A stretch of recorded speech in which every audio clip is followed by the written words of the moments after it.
Meditația numărul 5. Scanarea rapidă a corpului. În măsura posibilului, întinde-te pe podea, pe o canapea sau pe pat, astfel încât să te simți cât de confortabil se poate. Îți poți sprijini corpul, ți-l poți susține cu ajutorul pernelor, poate pe spate dacă reușești, dacă nu, în orice mod îți este confortabil. Dacă dorești, poți exersa scanarea corpului și stând pe un scaun. Orice poziție alegi, așează-te cât mai bine, în cel mai confortabil mod cu putință. Dar dacă stai întins, amintește-ți că meditațiile în poziția întins sunt menite să te ajute să te trezești, nu să adormi. Uneori s-ar putea să vrei să ții ochii deschiși pentru a rămâne treaz în timpul scanării corpului, sau chiar să-ți dai pe față cu puțină apă rece înainte de a începe. Merită să faci orice e necesar ca să fii complet treaz pentru acest exercițiu. Și desigur, dacă ai dificultăți cu somnul noaptea, fie din cauza durerii sau din alte motive, poți întotdeauna să folosești scanarea corpului în asemenea momente ca să te ajute să adormi. Dar în această meditație, deocamdată te rog, ține minte că acest exercițiu este menit să te aducă la o stare de maximă trezie. Din nou, în mod intenționat, îndreaptă-ți atenția către fluxul propriei respirații și simte extinderea ușoară a burții cu fiecare inspirație și revenirea sau dezumflarea burții la fiecare expirație. Acest lucru se întâmplă fără ca tu să trebuiască să faci ceva pentru a-ți mișca burta. Se întâmplă de la sine când fluxul de aer intră și iese, fără vreo intenție. Nu este nevoie să încerci să controlezi sau să ajuți în mod voluntar mișcarea, sugându-ți burta sau umflând-o. Cel mai bine este doar să-ți lași respirația să curgă natural, de la sine, așa cum o face de obicei, fără ajutorul tău. Iar tu navighezi pe valul acestei respirații care intră și iese din corp cu conștiință deplină, clipă de clipă de clipă, și respirație de respirație de respirație, așa cum stai întins aici. Dacă din orice motiv îți este greu să te concentrezi asupra burții, atunci urmărește senzațiile respirației într-un alt loc din corp, în nări sau în piept, oriunde sunt mai vii și mai accesibile pentru tine.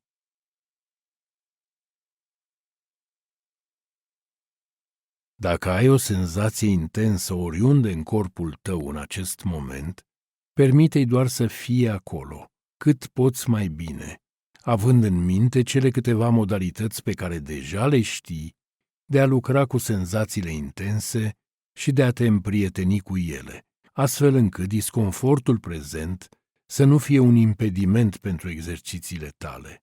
De fapt, așa cum probabil că ai observat deja, disconfortul îți poate fi un partener și un aliat în cultivarea unei mai mari conștientizări, acceptări, iubiri față de tine însuți și a unui sentiment de bunăstare generală.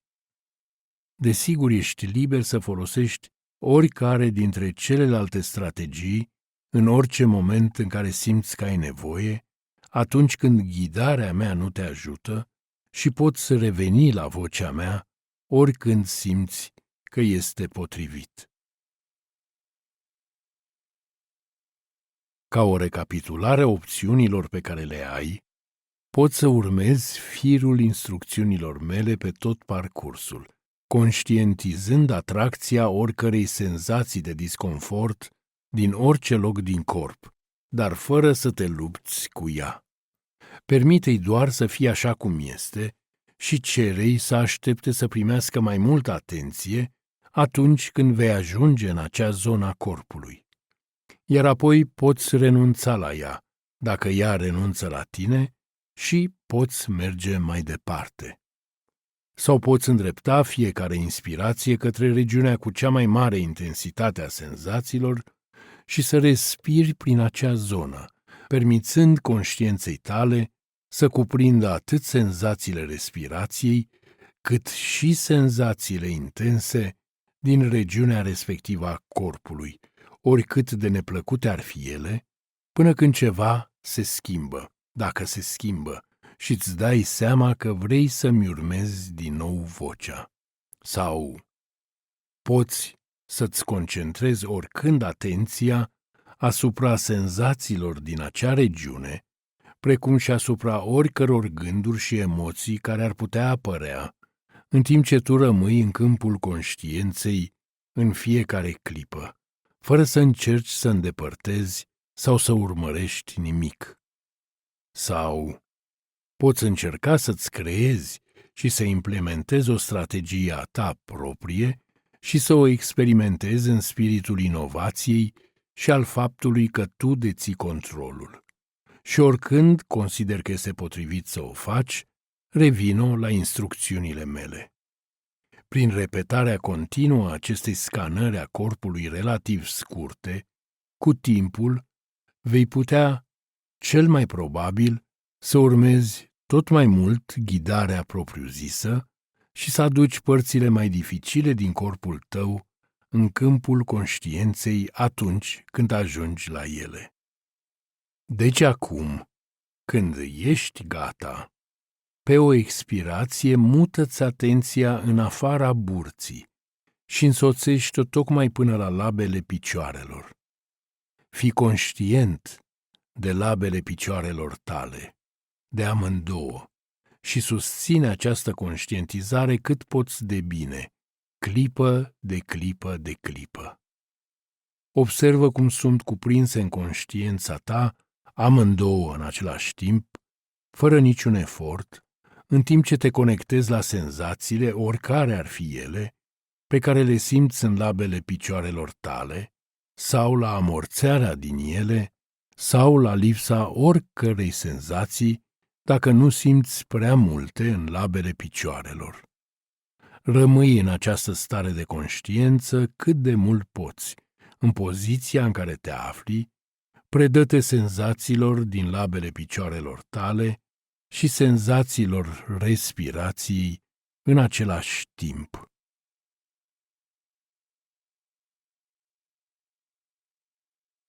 Acum, extindeți câmpul conștiinței dincolo de labele picioarelor, cuprinzând gambele, apoi genunchii, simțind senzațiile care sunt deja prezente. Permite senzațiilor respirației și senzațiilor din gambe și din genunchi să se amestece în câmpul conștiinței. Sau, alternativ, urmărește intenționat fiecare inspir, pătrunzând în gambe și în genunchi, și apoi fiecare expir, cum iese din acele zone.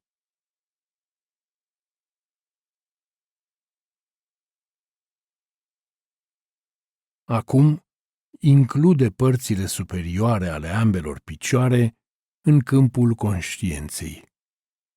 Orice senzații de aici, toate senzațiile sau lipsa oricăror senzații, clipă de clipă.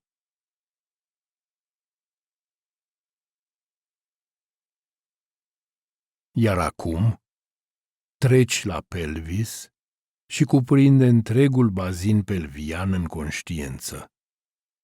Orice senzații sunt de simțit aici, inclusiv punctele de atingere unde bazinul tău este în contact cu suprafața pe care stai întins sau așezat.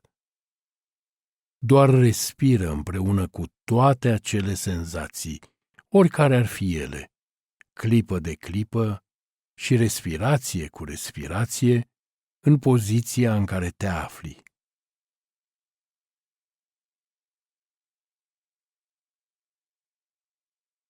Iar acum, oricând ești pregătit, cuprinde partea inferioară a spatelui și abdomenul din nou, simțind ridicarea și coborârea burții la fiecare inspirație și la fiecare expirație.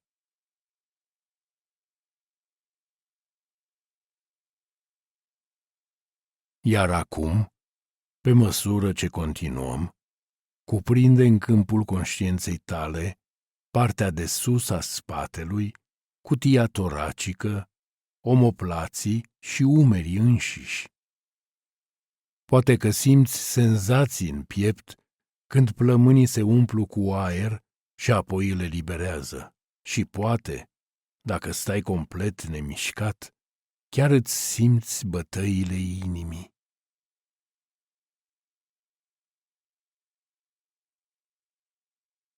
Și acum să cuprindem senzațiile din ambele mâini, acordând atenție fiecărei senzații din degete și din palme și din încheieturile mâinilor.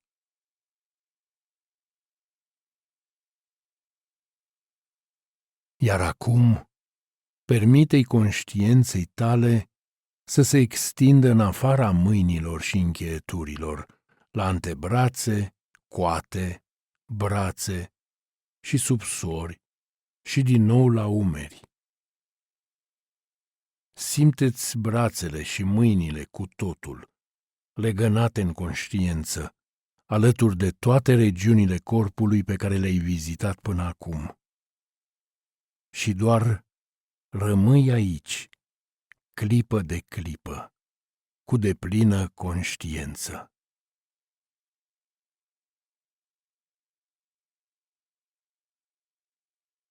Iar acum să cuprindem ceafa și gâtul, conectându-ne la orice senzație sau la lipsa de senzații din această regiune, care, la fel ca multe altele din corp, adună atât de mult stres și tensiune.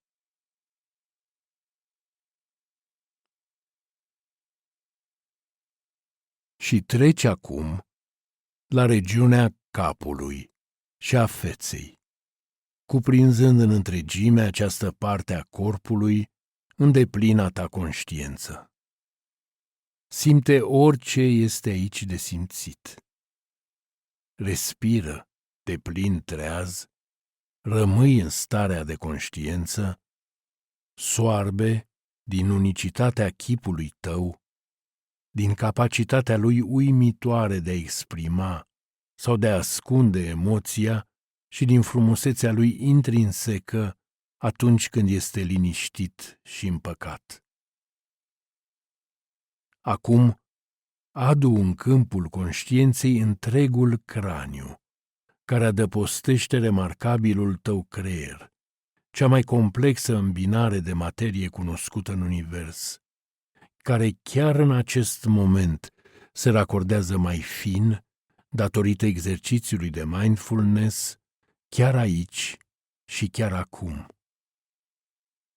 Îndreaptă-ți atenția spre ochi, urechi, nas, gură, inclusiv buze și limbă, întregul cap și întreaga față. Ține-le în conștiință clipă de clipă de clipă. Iar acum, când această meditație se apropie de sfârșit, invită în conștiința ta senzația întregului corp care stă întins aici respirând. Ia contact cu toate senzațiile din corp, oriunde și oricare ar fi ele, plăcute, neplăcute sau nici plăcute, nici neplăcute. Recunoaște și asumă-ți cât poți de bine întregul spectru al experienței tale corporale din această clipă prezentă, observând cum poate conștiința ta să-ți cuprindă corpul în întregime, de la călcâie și vârfurile degetelor de la picioare și de la vârfurile degetelor de la mâini, prin picioare și prin brațe și prin întregul tors și până în vârful capului. Și în sfârșit, rămâi aici așa, în afara timpului, în nemișcarea acestei clipe, și în frumusețea propriei tale inimi deschise către ea însăși. Doar fii cunoașterea ce este deja conștiința.